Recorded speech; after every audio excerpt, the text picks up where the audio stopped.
ঢাকা বিশ্ববিদ্যালয় কেন্দ্রীয় ছাত্র সংসদের জিএস এস এম ফরহাদ ও এজিএস মহিউদ্দিন খান সম্প্রতি বিয়ে করেছেন। নতুন জীবনের এই বিশেষ দিনেও তারা ভুলে যাননি তাদের সহযোদ্ধাকে। বিয়ের মঞ্চে দাঁড়িয়ে তারা ইনকিলাব মঞ্চের মুখপাত্র শরীফ ওসমান বিন হাদির হত্যার বিচার দাবি করেছেন।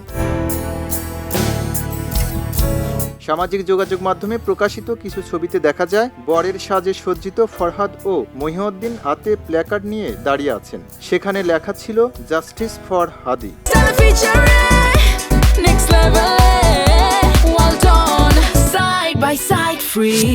নিজেদের জীবনের গুরুত্বপূর্ণ মুহূর্তে সহযোদ্ধার প্রতি ভালোবাসার ভিন্ন প্রকাশভঙ্গি সোশ্যাল মিডিয়ায় প্রকাশের পর থেকেই বন্ধু মহলে প্রশংসায় ভাসছেন ফরহাদ ও মহিউদ্দিন।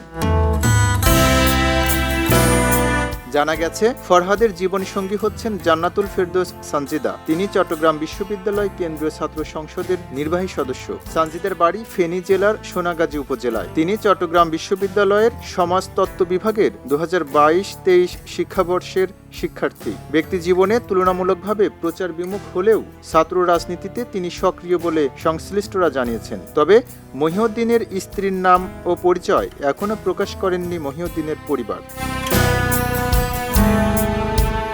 ডাকসুর দায়িত্ব পালনের পাশাপাশি এস এম ফরহাদ ও মহিউদ্দিন খান ঢাকা বিশ্ববিদ্যালয় শাখা ছাত্র শিবিরের যথাক্রমে সভাপতি ও সেক্রেটারির দায়িত্বে রয়েছেন। ফরহাদ ঢাকা বিশ্ববিদ্যালয়ের সমাজকল্যাণ ইনস্টিটিউটের 2017-18 সেশনের শিক্ষার্থী এবং মহিউদ্দিন খান লোক প্রশাসন বিভাগের 2018-19 সেশনের শিক্ষার্থী। এলো খবরের কাগজ, নিখাত, নির্ভীক, নিরপেক্ষ।